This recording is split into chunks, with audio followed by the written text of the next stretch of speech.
We are back. As I look at my screen to make sure that we are actually back. We are back. It is episode 180 of the Metal Roundtable. I am Metal Rob, and with me, as always, right down here, Carcass John. Carcass John, and from day, I don't know, 600 or 8, 947, 8, I don't know. Who are you? Scott. Just Scott. Just Scott. That is the great Scooter Waters over there. That's how I like to refer to him. But if you'll follow my pointy finger right down there, driving on the way home, we have the great Steve Gaines with us today. He's going to be chiming in about all things Anger is Art. Yep, he's been in Abattoir. We've got lots to talk about today, so it's going to be good. But before we get to all of that, and before we do shout outs, Carcass, we have something very important to ask you. Yes. Ask me. How's the Metal Queen? Well, why don't you ask her yourself? Because she is right here. Hey, Steph, how are you? I'm doing good, guys. How are you? Good. We are glad to hear that. Yes. Hopefully, I'll be out here in a day or two and back to my old job soon. Yeah, awesome. Well, you've got a good caretaker there next to you. I do. Yeah, I'm blessed. Yeah, we are very happy to see that you are doing well.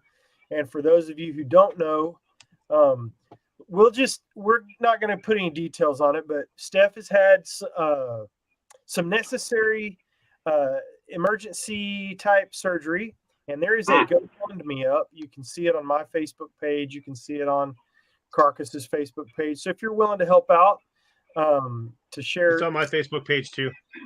Yeah, it's on Scott's page. Thank you. Yeah, so if you're willing to help out and throw a couple of dollars toward the Metal Queen to help out these enormous expenses, and she's going to be out of work for some time, we'd appreciate that. So yeah, there you go. Yep. Oh, dude, I don't know if I can. Am I doing it right? Yeah. She does that really good. I saw her picture of doing that, and I was like, what the heck? There you go. I think I got it. Sort of. Yeah, she's got a lot of practice. That's right. As you mentioned, Scott, you can be a metalhead and still be a sweetheart, and there's the ultimate one right there. That's right. Well, Carcass is doing the right thing and standing by his lady through all of this, and we're glad to see that, and glad to see that you're both doing well, but especially Steph. Carcass is whatever, but the important one is doing well. Yes, and I'm going to probably check out. Steve, you got the reins. You can be the third man in the ring, and don't let him push you around. Just answer with the truth. Yeah, you got it. I won't let them push me around. I'm also going to say this: family always has to come first. You're definitely doing the right thing. Steph, get better. Yep. Thank you so much. Carcass, let's get in on that shirt real quick. Oh yeah, I've got a hospital sticker, so yeah, you'll never get it. The swatch. Something. I don't know. I can't read it. I don't even remember what it says myself, so don't feel bad. Oh, that's fair.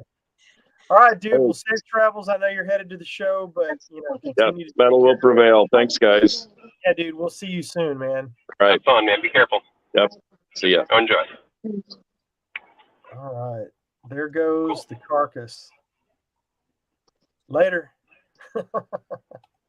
There he goes. Now he's out. How'd that happen? There he goes.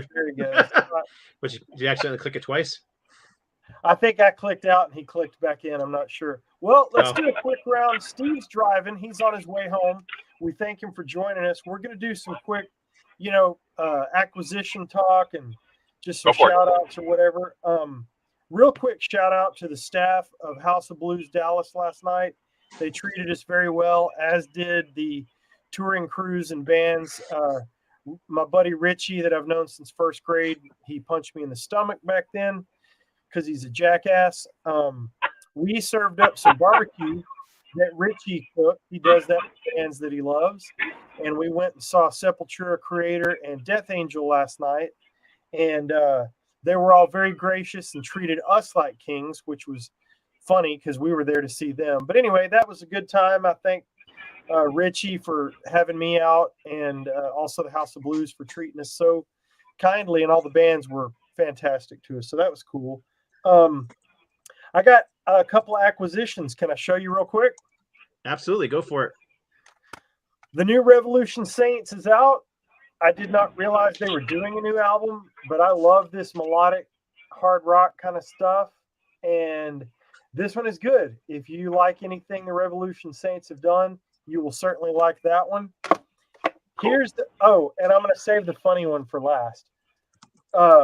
Also, Mass. This just came out on Retroactive Records and Limited Run Vinyl. Mass Voices in the Night picture disc just came out. Oh, wow. It looks There and it is. sounds great. I think you should all pick it up. Check that out. So, yeah, it looks, oh, man, it looks beautiful. I'm really pleased. But that's the copy that I got from the label for Scott and I worked on this. And I'm not pleased, but I'm mostly pleased. what are you not pleased with? Being the artist that works on this stuff, I always find crap after the fact, and it irritates me. Well, And don't tell anybody. yeah, it's very, very minor. I showed it to my wife, and she's like, "You're ridiculous." So, but something happened when it uploaded. If you look closely at the track Don't point it. listing, Don't point it out. Don't point it out. okay, I it's wouldn't really, either. it is really, really minor stuff, but it irritates me because it's not what I had sent to the Oh, I see it. I see Yeah. it. produced Like I by said- Michael Sweet of Stryper. Yep. And let's do a little trivia right here. The bass player of Stryper back then, his brother is on the screen right now. Uh-oh. Scott reminded me of that recently, and I accepted it like it was brand new information. But Yep, that's right. here's the last thing. This is funny. So I have the magic ability to discover an album as brand new 10 years, 15 years after the fact. Yeah, I'm in the same way. And I did that here. Now, you guys are going to make fun of me. If Carcass was on here, he would make fun of me. I don't care. Okay. These guys, to some people, fall in the Nickelback category. Uh-oh. So I just found out that Creed had a fourth album. I had no idea. So this album came out in 2009. It's called Full Circle. I don't know how I ran across this the other day, a couple weeks ago maybe, but I have played this thing. In my opinion, first, I like Creed. They're a greatest hits band to me. We've talked about that before. I like songs here. I like songs there. This album front to back is good. And I dare say this album is better than their greatest hits album. That's all I have to say about that. So now y'all can make fun of me for liking Creed and Nickelback and all that stuff. Not you guys. Well, no, you can't point and laugh at that. It's interesting because I remember they were doing the record and then never heard that it came out. And now here we are, 2009? So we're, 14 years later? 14 and years later. Oh, yeah, that's right. They did put another record out. So, wow. It's good, huh? Oh, my Right on. gosh. I love it. Well, Mark Tremonti just kept getting better and better and better. Yeah, and he's the phenomenal. songwriting is great. And I love Alter Bridge. And this just transitions right over into, what would end up being Alter Bridge. Scott, what have you got to say, brother? Well, we should probably pay tribute to a couple guys I got three guys I'm going to pay tribute to, Let's but do it. Kirk Arrington from Metal Church passed away yesterday. Yep. Augie Ward passed away yesterday as well. Right? I know. From from Tank.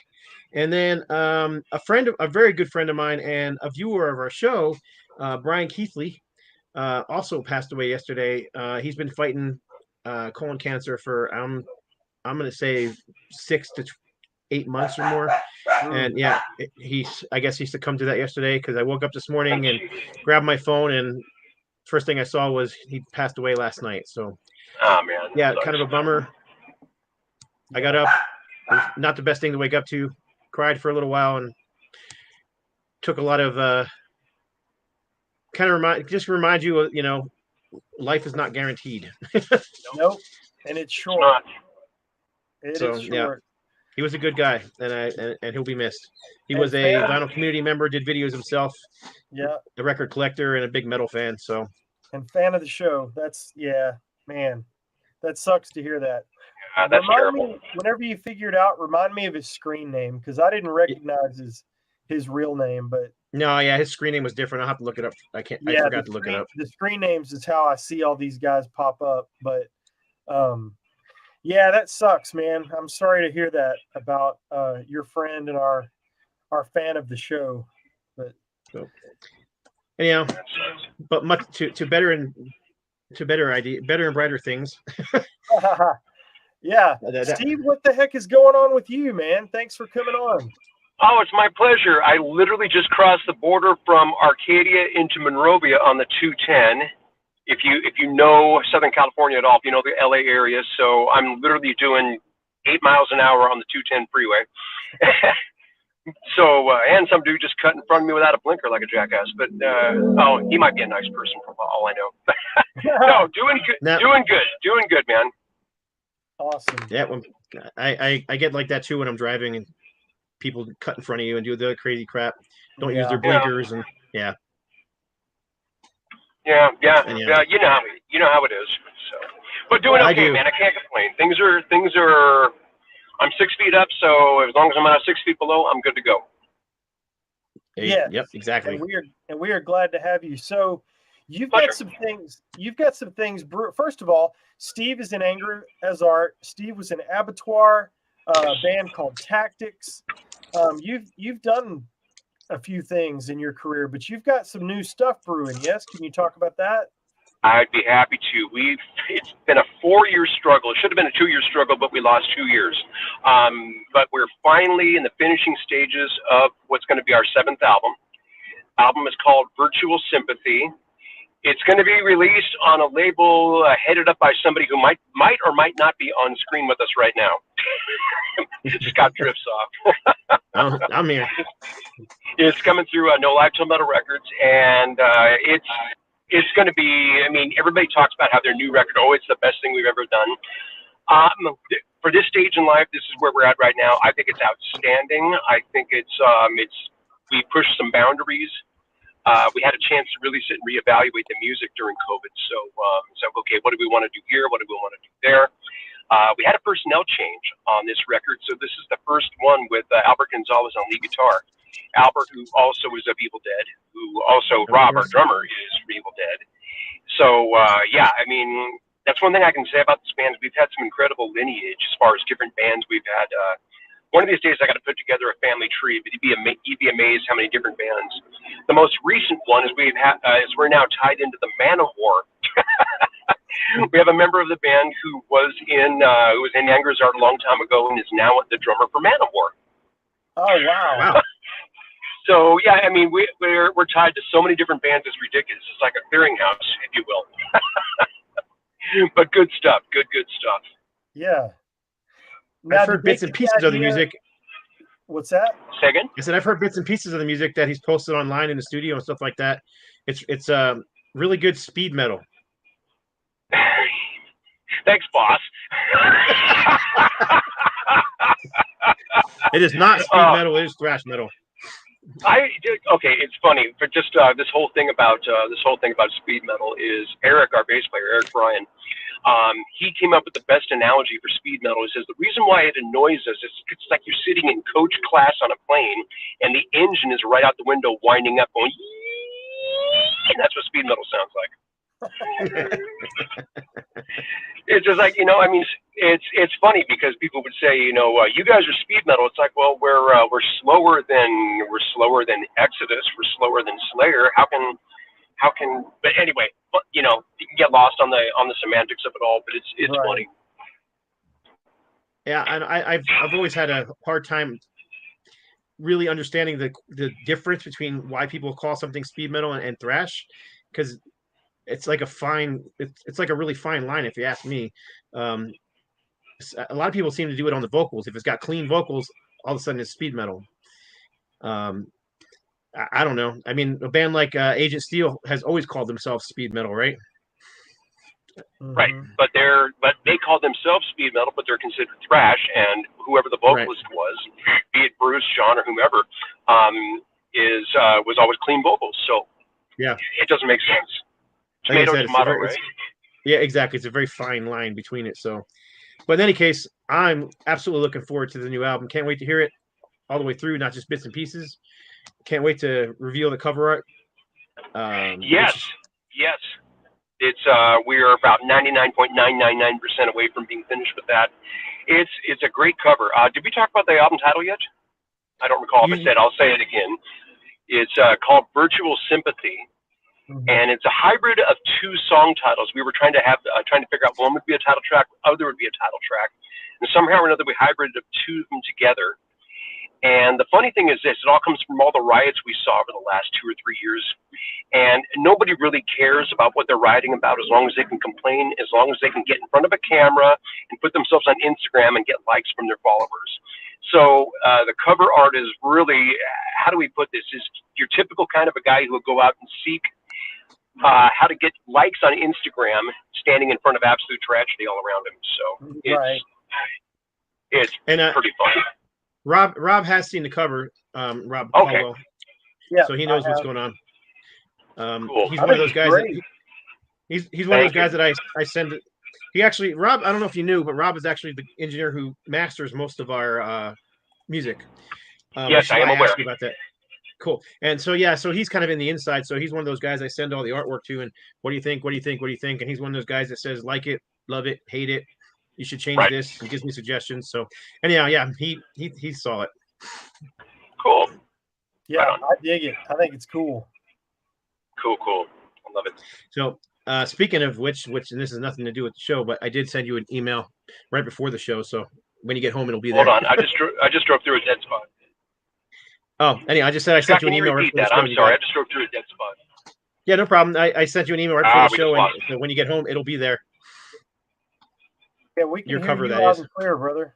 Awesome. Yes. I am in cell hell at the moment. There we go. I think I'm there. Yeah, we never lost you. Well, except for right now. Yeah, he's frozen. So I just posted up Abattoir. I just posted up a link to the Anger is Art site. So if you want to check the band out, I'm going to put their YouTube channel up so that you can have a couple links to check out. You guys that are unfamiliar with Anger is Art, I'm giving you And some you've got links right now. Anger is Art has what, 6 studio albums and 1 live album, right? Is that what am I correct? That is correct. That is correct. Yes. So this will be number 7 overall, 6th studio album. Okay. And because Fast as Fuck was the live album, correct? The live album, yes, correct. And it's funny because we listened back to how fast we played, and our guitar player at the time, Dan Oliverio, says, "Man, we're playing fast as fuck," and he loved the title. The label loved the title. So we just kind of went with it, knowing full well that there was going to be a bit of a pushback, but it really describes what was happening that day. So at that particular show. So you're a speed metal band. Yeah. Well, we're fast. Yeah, a fast metal band. Fast metal. I like it. Awesome. Right on. Guys, I'm literally about 4 blocks from home. I can't believe I'm actually going to be there, so I can get on a real platform in a second here. But yeah, no worries. And if you need to jump off and jump back on, that's no big deal. Okay, cool. Most likely we'll be doing that. Yeah, like I said, we play it fast and loose around here. So thanks for everybody tuning in. We've got Steve Gaines from Anger is Art. Hi, guys. And formerly of Abattoir with us, formerly of Tactics, that put out a pretty cool box set some time ago. Scott, you were telling me about that? Here it is. Yeah. Back in 2014, I think it was. It went through Minotauro Records, and they reached out to us and said, "Hey, do you guys still have any of those?" Yes, and said, "We'd love to release everything as a box set. What do you have?" And we were able to bring up all the demos and include a live DVD, well, not a live DVD, but a what was at the time a VHS. We transferred to DVD, which is part of that, which is like a documentary about the band. And ultimately, what would have become the second album is actually on there too. So good stuff. Look at those young bucks. Tell us a little bit. Tell us a little bit about this band, because I don't think most people would probably know anything about this.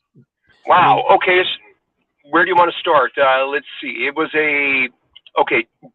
when Abattoir was falling apart for me. Now I'm gonna say this. I'm gonna own my departure from Abattoir, and I have to. I had become a snot-nosed little alcoholic kid who destroyed his voice because I was partying too much. And I admit it, but at the time I was writing music that they didn't want to do because they were getting some pressure from Combat Records, believe it or not, to go in a more commercial direction. So a lot of what ended up becoming the first Tactics album was stuff I was writing for Abattoir. And so it's got very much kind of a Vicious Attack vibe, a different recording, of course, but kind of a Vicious Attack vibe in there, that kind of thrash, and I'm going to call it thrash, not speed. And then, then Abattoir did The Only Safe Place that Scott's holding up there, and that was an entirely different record altogether. The reason why there's such a difference between the first and second Abattoir album is because there were only two members between the first and second. So not many people know because they weren't credited. The drummer was a guy named Robert Pollock, and the other guitar player was actually Juan Garcia from Evil Dead, from Agent Steel, from help me here. How many different bands has the guy been in? He's been in quite a few. I'm fading right now. I'm thinking Ice-T is the vocalist of the other band he's currently in. I can't think of their name right now. Thank you. My God, why couldn't I think of that? Probably because I'm getting old. But but yes, that's why the band sounded so different between the first and second record. It was a wholesale lineup change in a different direction from the label. So, but I think this album is where Abattoir gets its speed metal name from. Yes, and with all respect to Mike Towers, I get blamed for his stuff. I mean, he's a fantastic singer, don't get me wrong, but I get blamed for that. Hey, you guys sound like this. Well, that's really not me. So, good, bad, indifferent. People remember what they remember, and that's okay. You can't fault them. You know what? We had Kate and DePena on the show a few weeks ago from Hyrax. Sure. And one of the things that I mentioned to him, I always found it odd that the Bay Area gets all the credit for thrash metal when it was really LA who should be getting the credit for all the thrash metal. Because I mean, Metallica, Megadeth, Slayer, they were all LA bands. Yes, they were.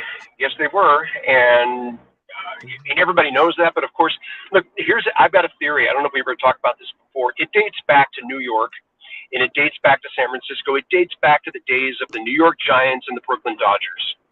It really does. Because what you've got there is you got a rivalry between the two cities that actually occurred on the East Coast. So Giants fans hate Dodger fans, Dodger fans hate Giants fans, and then the Bay Area perfected it, but it originated out of Los Angeles. And that's a bitter pill for them to swallow. But sorry, it's just a fact. Can't argue with that. There's a lot of bands that came out of LA. Abattoir being one of them. Oh yeah. There was a lot. There were a lot of great bands, but some of them stood the test of time. Others did not. You can tell by the darkness. I'm literally pulling into my garage as we speak. I actually made it home. Took an hour to get 20 miles. Isn't that crazy? Welcome to LA. We'll put you in the green room and bring you back when you're ready. Yeah, put me in the green room. I'll be back in there in about maybe about 3, 4, 5 minutes. Okay. Cool. Sounds good. We'll see you then. All right, guys. Thanks, man. Yep. Bye. So we're visiting with Steve Gaines, who was on his way home, but cool. We appreciate him fighting through traffic and cell phone connections to be on the show. I'm excited to hear a little more history. I think Scott's got some topics he wants to bring up with Steve. I did post some links in the comments. If you guys have any questions for Steve, please feel free to post them. Yeah, and we'll throw them out there. And the guy's been around the block. His brother is Tim Gaines, that was in Stryper forever and ever and ever. and is So no yeah, even longer if you got in a striper question, bring it up. Yeah. So any of that stuff that you want to know about, just ask away, and we'll bring them on. But I did post links in the comments to their Facebook and YouTube pages, or I'm sorry, their website pages. And while he was talking, guess what I did? I ordered the box set off of Discogs. Oh, right on the Tactics. Yeah. Cool. Yep. That's out of print. Was it decently priced? $20. Oh, good price. Wow. But it was the only one in the US. Yeah, it's So out of print for sure. I did that without saying anything. But yeah, it's a nice. It's a nice box set. It's even the check out the box. I mean, if I can get it open here. Did you see that Check out- comment? Oh yeah, it's funny. Yeah, awesome. Well, drop a question, Ruthless Metal. Thank you for being here, by the way. This is just the inside of the box. I mean, it's weird. You don't usually see the inside of a box printed, you know. Oh wow, yeah, that's cool. But I mean, it's got a little booklet in it. It's got DVD. It's got. I like these little things.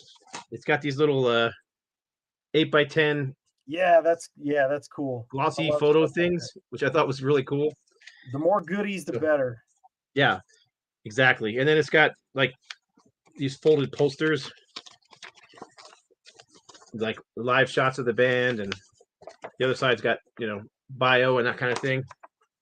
So yeah, it's a nice little set, especially for $20. So I think it's 3 discs. Yep, 3 discs. Each disc comes in its own little sleeve with a picture of the band. Yeah. Now, look at that picture right there, man. Who's that look like? That looks like the dude from Suicidal Tendencies. It sure does. That's what I thought when I saw it. Yeah, it's a cool set, and it also has a little card with all the information on it too. So yeah, it's a nice little set. I've had this for quite a while. I met Steve way back in the day. We went to the heavy metal swap meet. Man, I can't even remember how many years ago that was. But he was there just promoting Anger's art. Everybody else was there selling music, just every kind of music. They were selling records and CDs and whatnot. He was just there representing his band. So yeah, and he had these on the table, and he had one left. And I went there with my buddy Bill Bafford, and Bill bought it. So I couldn't get one. Year or two later, I'm talking to Steve on Facebook, and he's like, "Oh, I got one of those. I'll hook you up." So so he hooked me up with a copy of this. So there you go. Right. Yeah, that's awesome. I did the heavy metal swap meet. I guess it's been 3 years ago now because we missed COVID, the 2 COVID years. Oh, here we are. We're back. Hey, there we. Oh, what happened? There he is. What's happening, gentlemen? Now I can actually look at you. Yeah, we were just going through the box set and showing everybody how cool this little box set was with all the little extra crap they put inside of it. They did a really nice job with that. I was really, really, really pleased with that. Yeah, all the little extras they put in there makes it worth it. And Rob was saying he just found a copy online and bought it. So. Oh, right on, cool. Yeah, it's out of print. If I can ask you, if you don't mind sharing, how much? It was $19.99 plus $6 shipping. There is only one on eBay, and it is in Italy, and they want $20.52 for it. But that'll also plus shipping, whatever that is. Oh, yikes! So it's 19 euros plus 21.5 euros to ship it. Yikes! And Steve, those are the only 2 I could find. So I went with Discogs. I don't know what happened, but he's frozen. having technical difficulties here. Wi-Fi connection, maybe. Yep, must be. In any case, until he gets back, I also picked this cool little box set up the other day. Oh, I saw you were playing that. How is it? It's spectacular. I mean, really, really well done. It's got 1, 2, 3, 4, 5, 6 discs in it, and a book. And it's all live stuff. All live stuff. Radio broadcast. A lot of it's BBC. As a matter of fact, it's all BBC stuff. So it's all professionally recorded stuff. It's not like a bootleg to So how recent? What's the most recent show? 85 all the way Oh, okay.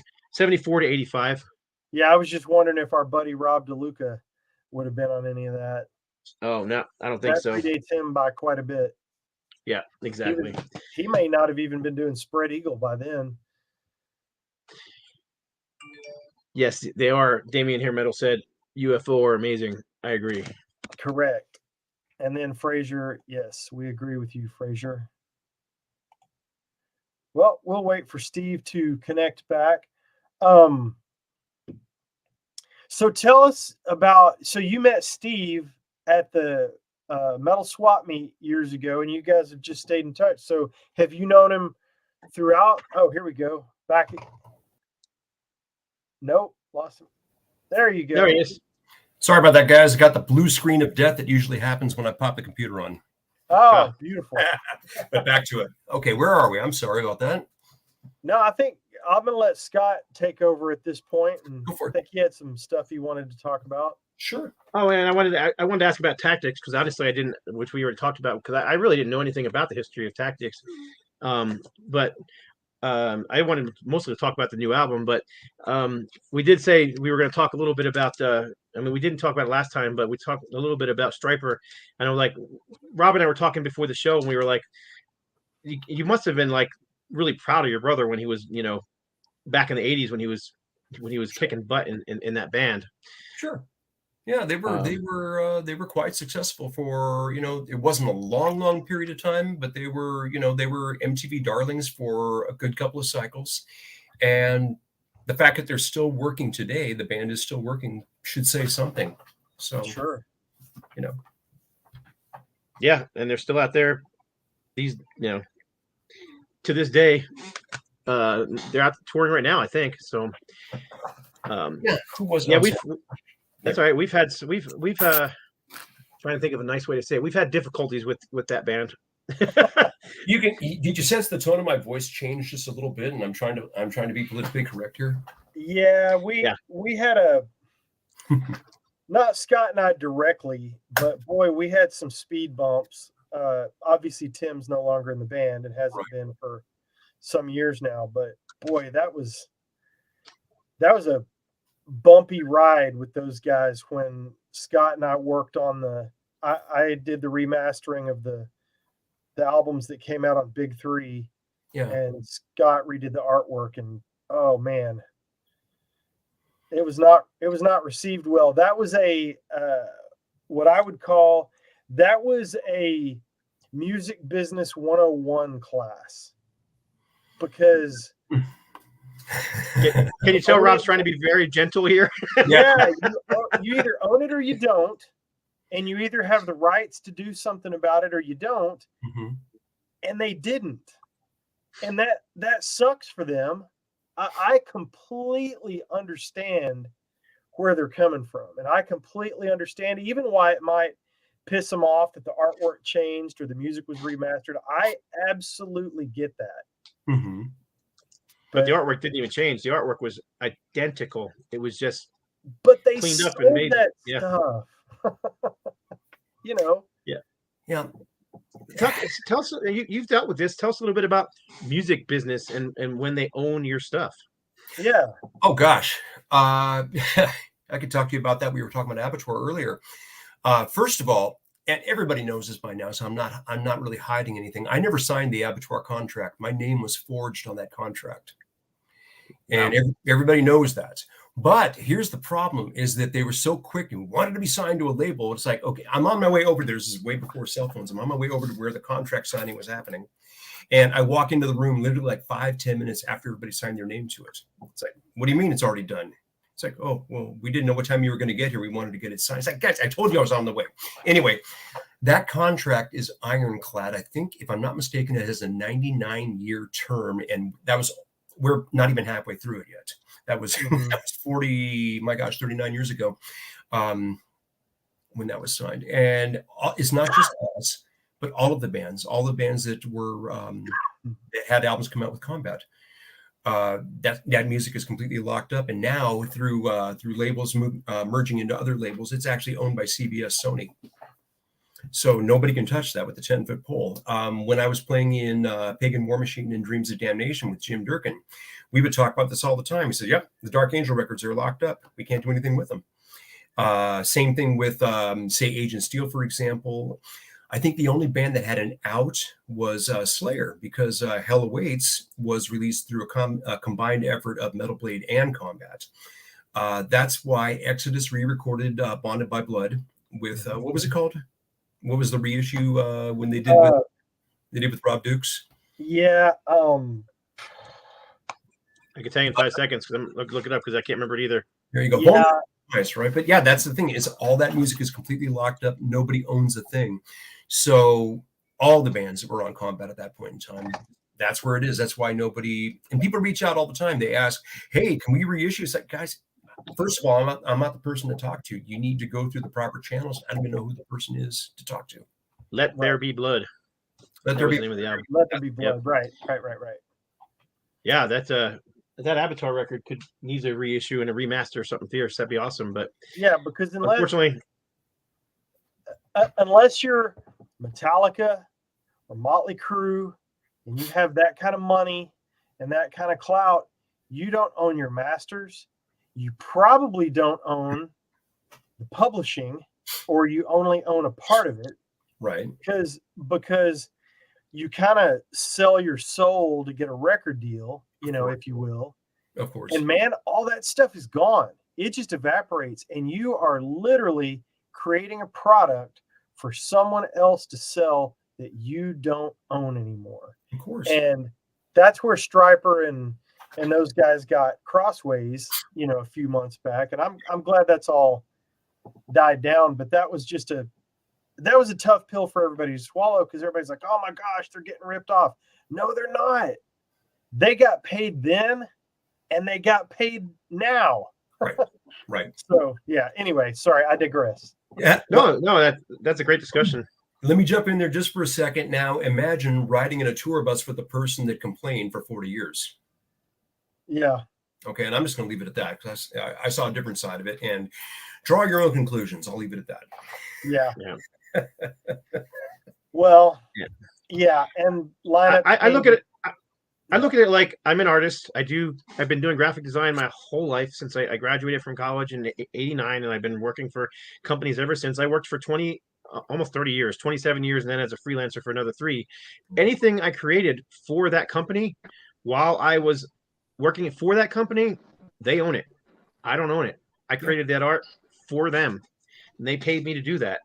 So I kind of see when you sign a contract like that, where they own your stuff, you're basically creating the music for them. Yeah. Right. And they own it.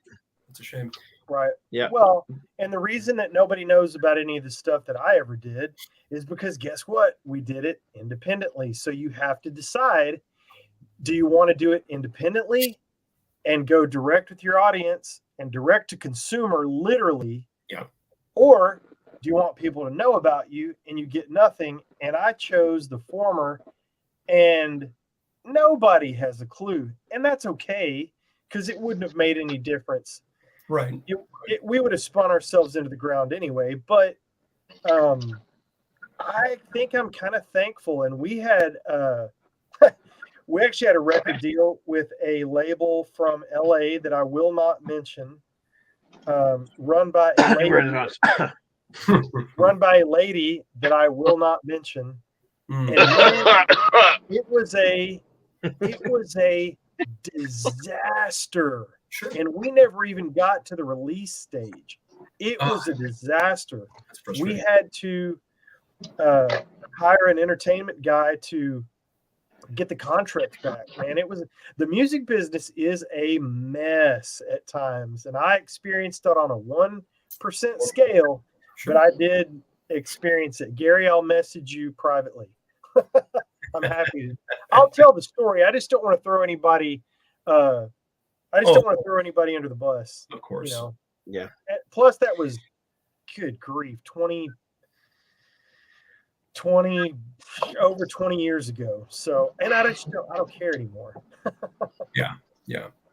But it'll rip apart anybody who is not ready for that, who does not understand it. They think that They think a record deal is their key to. I remember sitting with a buddy of mine that I grew up with. I'll give you the classic example. He was so desperate to get his band signed, and bless his heart, they weren't really that good. But he was so desperate to get his band signed. We were watching all these docudramas. One of them was about Little Richard, talking about how he was ripped off so bad in the 50s. You know, the story of being given a Cadillac instead of having the rights to his music and all of that. Right. And this guy says, "Oh, I don't care." He says, "I'll take the Cadillac. I just want to be famous." It's like, bro, you have no idea. It is fame will last you a season tops, you know. Yep. It's not worth it, because that season will most likely tear people apart. And most people don't. I mean, most bands don't. They don't live beyond that short season, and you know, and it is done. Yeah. But at the same time, I mean, I know a band from San Antonio, Texas, that they were kind of a heavy metal Queensryche style band, and back in the 80s they were offered all these different record contracts. They literally had their choice of record contracts on the table for them, and they decided none of them were good enough. They were going to be huge on their own. They didn't need any of that. And if I told you their name now, you'd be like, who? Because they ended up putting out 2 or 3 albums on their own, but they basically stayed a local band. Yeah, you know, they got their cult following like a lot of bands do, but and the music business is kind of like winning the lottery and not saving any of it. Right. Because it happens so fast. Bam, you get a truckload of cash in some cases. In some cases. Or you get an advance, even a small recording advance, and man, poof, it is gone like a fart in the wind. Yeah. And nobody saves it. Nobody hangs on to it. So we've kind of talked about some of the ugly side of the music business here on this episode, and we really got deep into it, some months back. But Steve, what were some of the good things that happened when you were, I'll say when you were in the business, as you've been in the business? Tell us some of the good things, the upsides that have happened to you. Okay, I can tell you my go-to story, and it happened 12 years ago. It was a co-headliner. It was Angrazart and Bitch doing a European tour. Now, at this time, Angrazart was actually playing as Bitch. Betsy would come up on stage and they made a set of Bitch songs, which it worked out really, really well. But at any rate, we were playing in Germany and we were doing Keep It True. And they had a pre-party, like a warm-up party the night before. And I'm walking around, I haven't seen in a long time, meeting some new people for the first time. This is all good. So I walk outside, wondering, where's everybody? I walk out to the front porch, if you will. It was kind of like a small hall. And I see everybody staring, kind of, they're all like in a semicircle, facing towards me, talking to this one guy who has his back to me. And I'm like, well, what's going on? I forget who it was. Somebody waves me up, like, come on up here. So come up here and be quiet. So I stood right next to this guy and I sat and listened to him talk for a second. And he turned around and looked at me. And he freaked out, and this was great for the ego strokes. Like, oh, wow. Okay. So this guy wanted to meet me. Okay, fine. What he told me next still guts me. He says, I got to tell you something. I'm supposed to be in a hospital right now. He says, I have terminal cancer. He says, hold it together, Steve. He says, I have terminal cancer. He says, I always wanted to meet the guy that sang on the Abattoir record. He says, my life is complete now. He says, now I'm ready to die. And that, oh my God, just gutted me. It just wrecked me. It's like, dude, I'm nobody. I'm literally nobody. I'm some guy who was a flash, not even a flash in the pan. We had an album that, quote unquote, for the day failed back in the day. Few people remember it. I said, why do you want to meet me? He says, because the music meant that much. And it just gutted me. I had to go back to the hotel and just sit there by myself for a while. As hard as that memory is, that was absolutely my best memory. It's like, this stuff does matter to people. Yeah, it really does. I've told this story on the show before. I don't know if you know any of the guys from Hellstar at all, but Larry Berrigan, friend of the show, Larry's great, we've had him on a couple times, and he was telling a story about going to NAMM and being at NAMM and talking to the millions of rock and rollers and industry guys and all that kind of stuff that are out of the industry. Yeah. And he said that he went to talk to Jeff Loomis because he's a big fan of Jeff Loomis. And he said he walked up and he introduced himself. And he said Jeff Loomis was just pretty much beside himself. Yep. he said that Jeff was pretty much beside himself meeting Larry because he was like, "Oh my God, you have no idea! I stole my mom's car and went and bought your Nosferatu album at the mall the day it came out. Come to the party with us," or whatever. I'm paraphrasing Larry's story, but it does mean something to people, and it's yeah. That's sorry, I got distracted by a comment, but yeah, that kind of stuff, it does mean stuff to people. And the documentary that I saw recently, I'm Too Old for This Shit. Have you seen that? I have not, but I've heard of it. Oh, dude. Oh my gosh, you guys have got homework. So it's the band Siren from Florida. And you mentioned Keep It True earlier, which is what made me think of it. Okay. And it's them. I'll just say it's them getting back together and trying to get it together for the Keep It True Festival. It's a fantastic documentary, but if nothing else, it shows you what music means to the fans. So even though it was an awful experience for the fan that you were talking to, as far as him having that awful disease, I'm glad you got the experience of meeting somebody that cared that much. That's awesome, man. Right. Yeah, it was so humbling. It's like, when I was a younger guy, I used to have this gigantic ego. I was a real pain in the ass back in the day. I really was. But you start realizing, man, I was such an arrogant little jerk, and people actually took this stuff seriously. And it's, what do you value? I mean, are you putting yourself on a pedestal? Are you flattering yourself? Is your pride in the way? All that stuff, Right. And just, man, it gutted me. It's to this day, I'm still broken up about it. Yeah. And I'm sure he's long gone by now, but it was just wow. It was just one of those things. It's like, okay, what you can do, the impact you can have on somebody 20, 30, 40 years later can really matter to someone. So yeah. And it's not your music, but it's also the fact that you spent a few seconds talking to him. That mattered a lot. And I've met a lot of artists in my life, and I can tell most of them were fantastic. A couple of them were not. And I remember those people who were not really well. You do. But I mean, I played in bands too, and I've met lots of, fans and whatnot. And I always just thought to myself, you know what? I feel weird signing autographs for people because it's like, who am I? I'm sure you feel the same way, but yeah. I always did it. I never gave anybody a hard time, because when I walk up to somebody and ask for an autograph, I would hope they would treat me the same way. So why would you want to treat anybody differently? Exactly. Just be grateful, be humble, and yeah.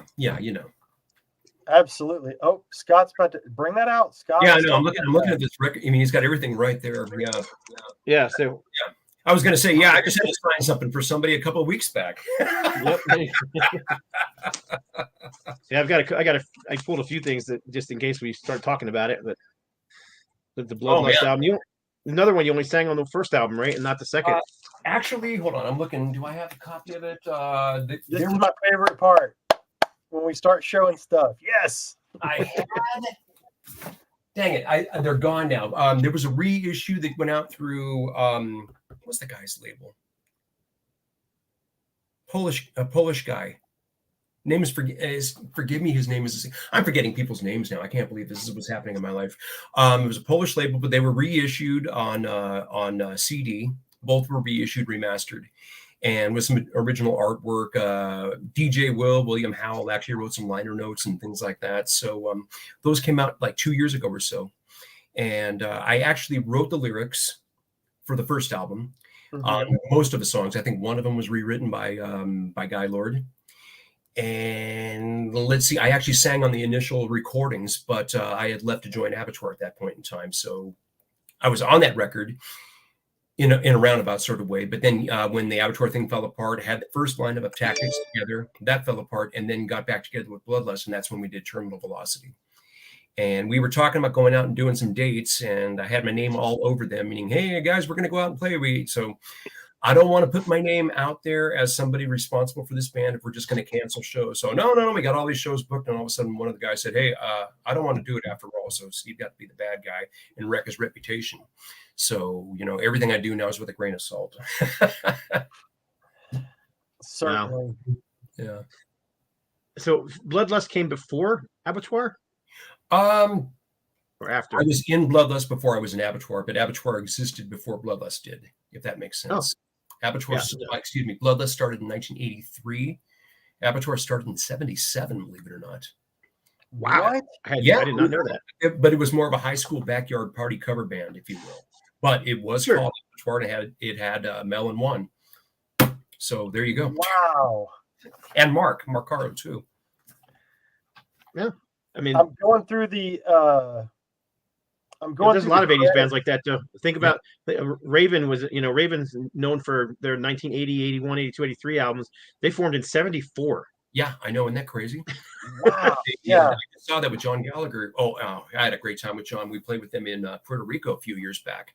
But I'll tell you the story in a second. But I can't believe I just read a story about them. They're getting ready to celebrate their 50th year. It's like, what? Yeah, but they're 50 years old.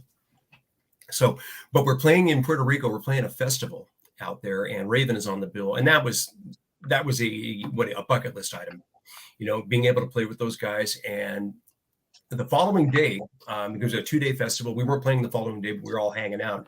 We get in the van to go back to the hotel. It's the Angers Art guys and John and Mark Gallagher. So as soon as the van pulls away from the venue, we're going towards the hotel. John and Mark start singing Mentors songs. And they're being just disgustingly vulgar and everything like that. And I've got it on video somewhere on an old phone in a drawer someplace, and I've got to pull it out and save it. We were laughing so hysterically, and then Mark looks at, "Don't you guys like the Mentors?" And it just it was the greatest thing. But John's a sweetheart, Mark's a sweetheart, and Joe Hasselbander was playing drums for him at the time. He was a good dude. And that's another band that we have another connection to, because one of our old drummers was also in Raven for a minute. He did a tour. Man. When Joe had his heart attack, he did a tour.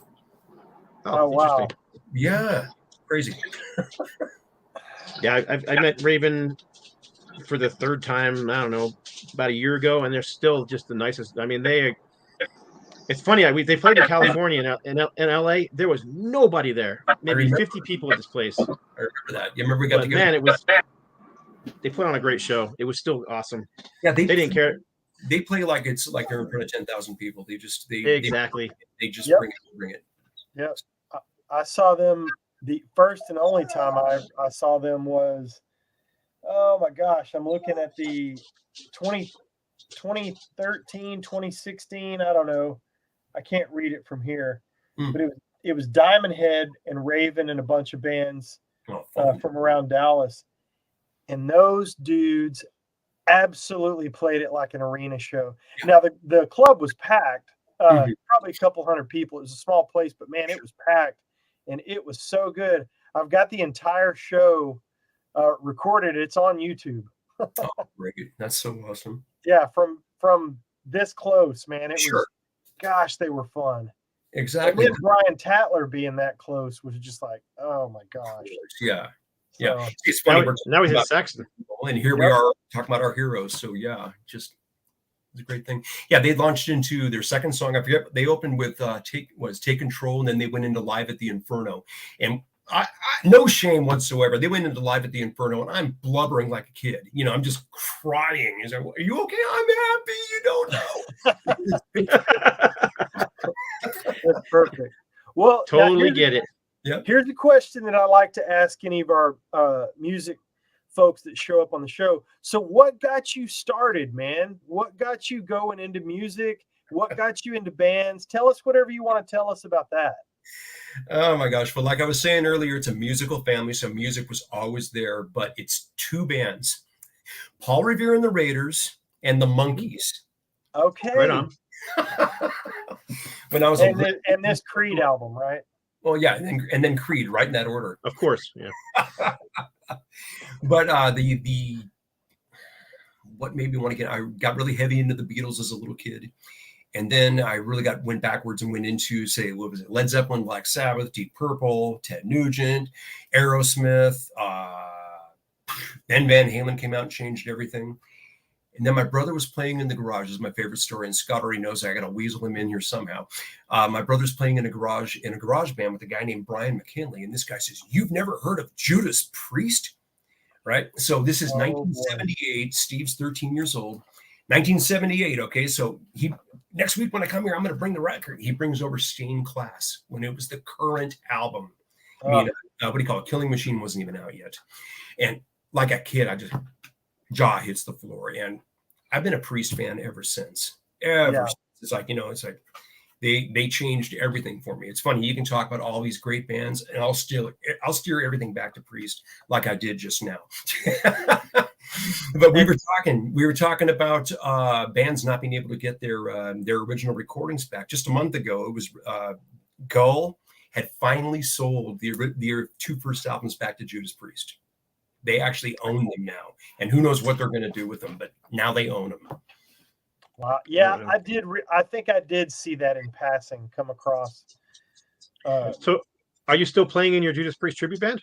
At the moment, because we're finishing up the records, I've taken a leave, and there's somebody filling in for me. They've got a show coming up here in like literally a week, and that's the thing. I mean, I got to be back in the studio tomorrow, and then again on Tuesday of next week, and all of that.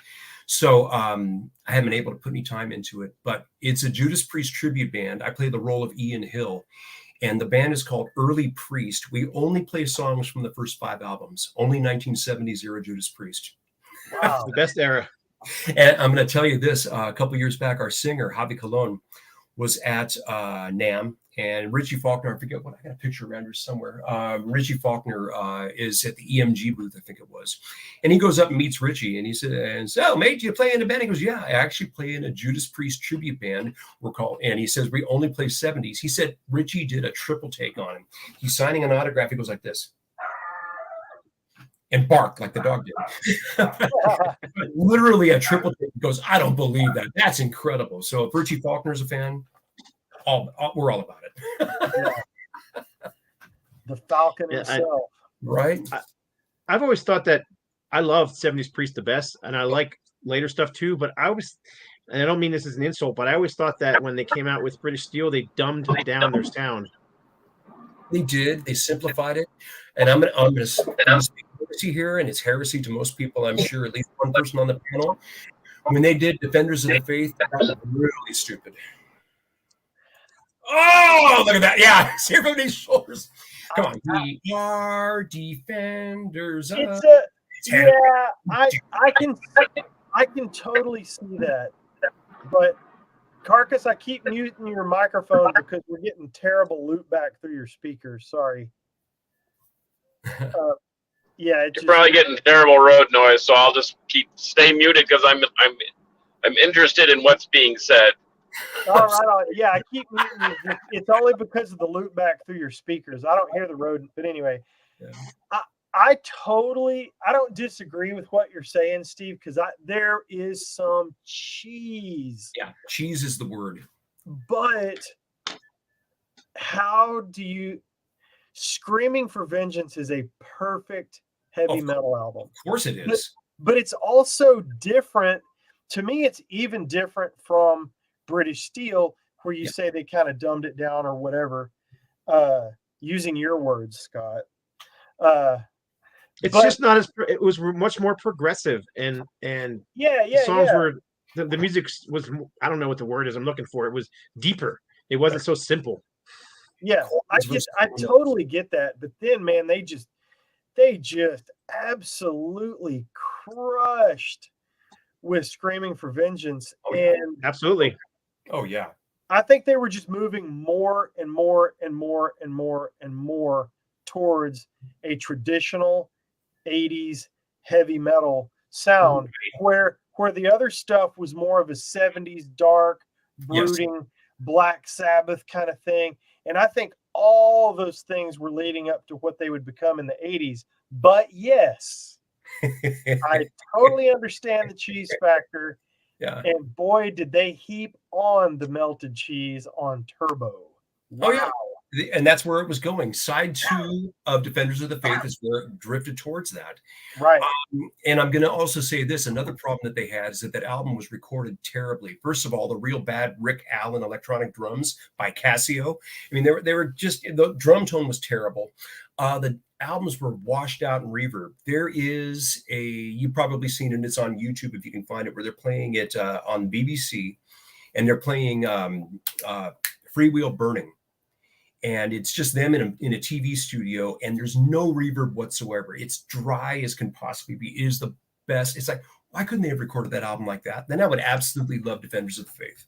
Oh man, I don't know about that. I'm gonna have to go search that. I'll send you the link, or I'll send it through Scott or whatever. But yeah, it's so worth watching, and it's it's absolutely dry. And Tipton's the greatest guitar player on earth, next to Gary Moore. But yeah, it's outstanding. Just really outstanding. And for me, that my wheelhouse with Priest was 83, 84, because they did that broadcast that they later put on the Defenders of the Faith reissue.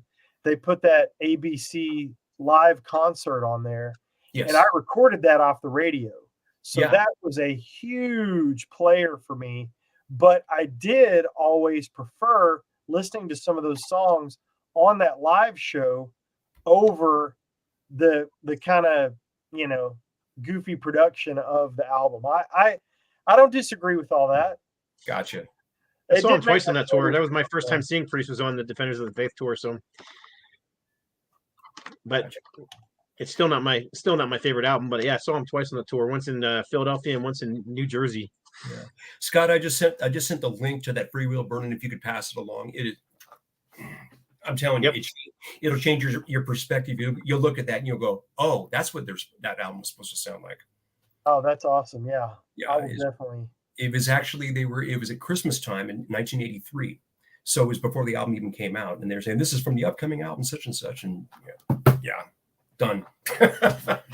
But then they steered the ship back with Painkiller, and I've loved everything they've done from Painkiller on, except for Demolition. Yeah, I thought Demolition was okay, and I thought Redeemer of Souls was okay. Carcass is upset. Say it, Carcass. Hey, Demolition sucks. There's a One-on-One is a great song, and the rest of that album you can throw in the trash can. There's maybe 1-2 songs on it. I agree, but yeah, it's not. That was an attempt, and it was not good. I like Jugulator quite a bit. I thought Cathedral Spires is one of their best songs ever. Oh yeah, it's a great record. It actually really is, and you can't blame Tim for it, unfortunately. No, I think he helped save the band and keep them relevant. And those 2 live albums they did, well, one was basically video and one was CD. I think you can actually get both versions. They were fantastic. Sure, absolutely. I loved it. I saw him in a really small club on that tour. It was ridiculous seeing Priest in a little club. But man, I stood right in front of KK Downing and was just in heaven the entire time. Oh yeah, because I mean, all the times I'd seen him before was in the big stadium, and I was never in the front, So I was always in the back somewhere, and so getting to see him in a club and up front and personal like that, I was in heaven the whole time. Of course, I'm sure I had a grin from ear to ear while I was watching that show. Yeah. That would be awesome. That was like seeing Kiss in a club. They were just so unpopular at the time that nobody cared. Right. Well, they didn't have Rob for one, and it was the 90s. I remember the 90s into 2000s. So rap metal or new metal, whatever you call it, was happening. I even saw Dio in that small little club. So I saw Dio at the House of Blues in Hollywood when it was still open, and that was amazing. On the Strange Highways tour, when Tracy was, because we all grew up with Tracy Grijalba. But yeah, that was amazing. Going to this thing, it's like, holy smokes, I'm watching Dio as far away as I am to the wall right here. Right. Yeah. Oh, so you know Tracy? You know Tracy G? I don't know him well, but we've been introduced and hung out several times, if that makes sense. Oh, okay. I've got his number. I'm supposed to call him to be on the show sometime. Oh, reach out to him. He's a good interview. I'm very, very timid about reaching out to people. His partner passed away last year. His buddy Burrito. Yeah. Burrito. God, I haven't heard anybody call David that in a long time. You would know. He's called Burrito, of course. Yeah, I remember when he passed. I didn't know if he was. Yeah. Anyway. Scott. I always knew him as Burrito.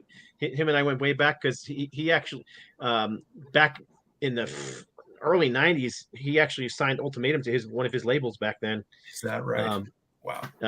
Yeah, David did, and he actually thankfully let us go because we were offered a better label or a more known label. I don't know if it's better. And he's like, "No, man, you guys go." He goes, "I'm a fan. That's why I signed you to begin with." He goes, "So I was very impressed by that because that's not something you hear very often. Yeah, he's a stand-up dude. He was always a stand-up dude. He was obviously good friends with my brother, but he lived somewhere near where I lived. Every morning on my way to work, I would stop at 7-Eleven and get coffee. He's in there drinking coffee. So he was a coffee drinker, my kind of guy. Yeah. Awesome.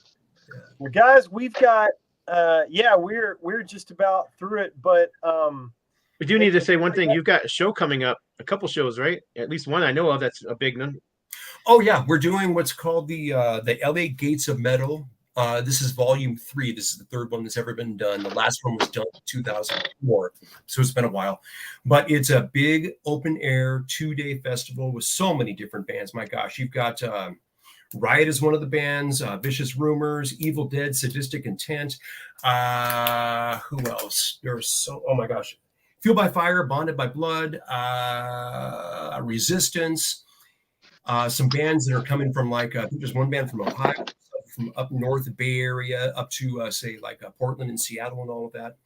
But it's right before the weather turns to crap in LA. So it's in late October, outdoors. So it's going to be about 85, 90 degrees, sunny, beautiful blue skies. It's going to be amazing. I can't wait. I'm already wearing sunblock. In preparation. Depending on, I need some for this bad boy. Right? I know. I'm not behind you. There's a reason why I'm wearing a hat. Yeah, no doubt. Same reason I wear a hat.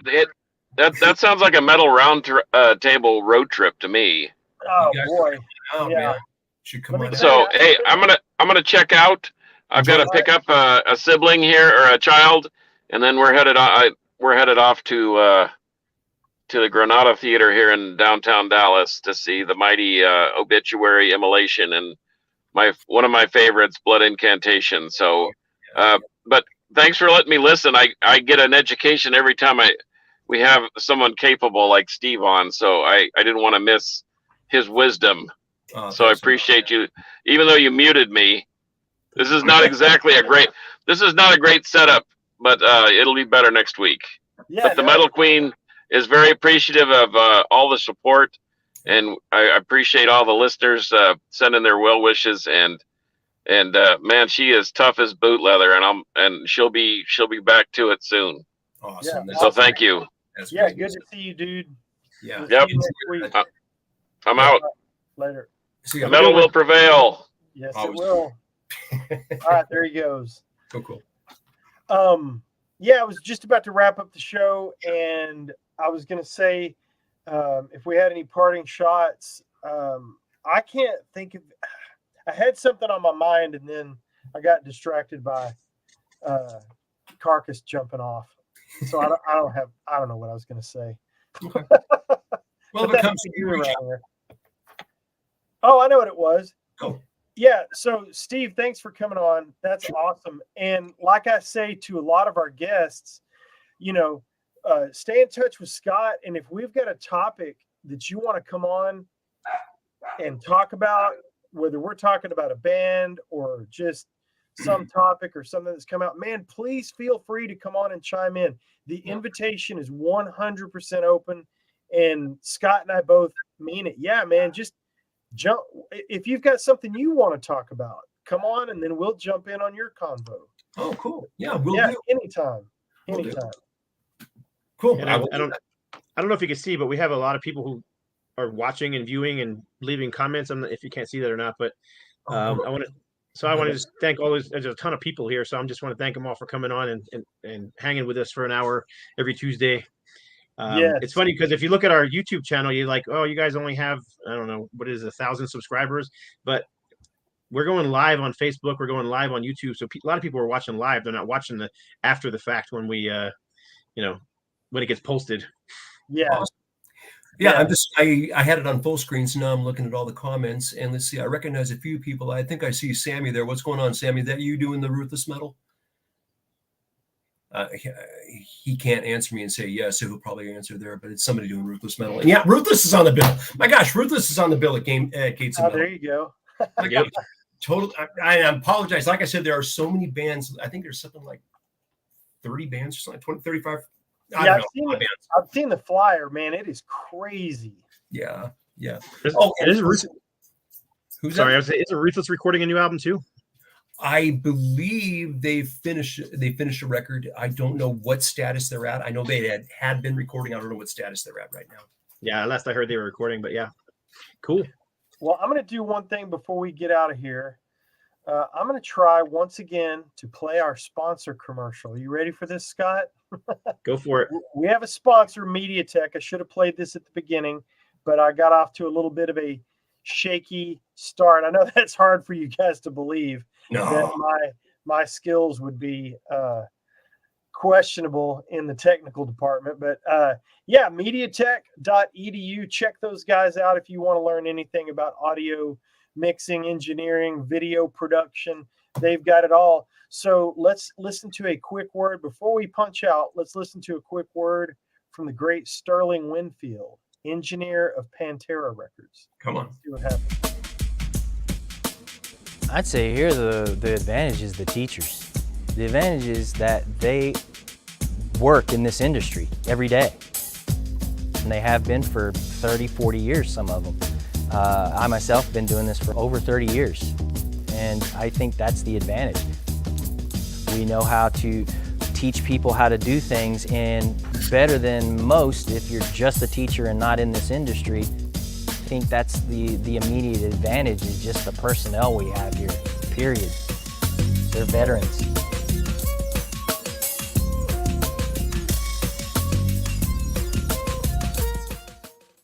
Very cool. Hey, it worked. It worked. So now I'll do that at the beginning of the show where I'm supposed to do it. I'm surprised it worked that well. Anyway, well, you know how we like to do it. If you guys want to follow us, you can follow me on Instagram at Metal Robs Records. I'm very easy to find on Facebook. But if you follow me on Instagram, I'm just going to wear your ass out with stuff that I'm putting in my record store. You can follow Scott by, there's Derek. Heck yes, man. Oh my gosh. My sister-in-law is here. Where are you getting all these comments, dude? Oh, they just came in at the end. Oh, okay. Gee, wow. I was like, dang, all my people are showing up all of a sudden. So you can follow me on Instagram. I'll wear you out about stuff in my record store. You can follow Scott Waters at No Life Till Metal, I believe, on Instagram. He's got a YouTube channel. Just look up Scott Waters. And I posted some links earlier in the chat for you guys to go check out Steve Gaines and Anger as Art. Coming soon on No Life Till Metal Records. And you're going to dig the cover art because I've seen it. Haha. You guys, we've all seen it, but you guys out there. I just saw the email, so yeah, I'm going to check it out. But I did receive it. Awesome. Well, you know how we do it. You know how we sign off. I am already prepared with my finger on the outro button so I can get this right. Until next time for episode 180, Metal will prevail. And then he leaves his hanging. We look stupid. Yep. I reach over to the button, and here we go. Hey, wait, we're all...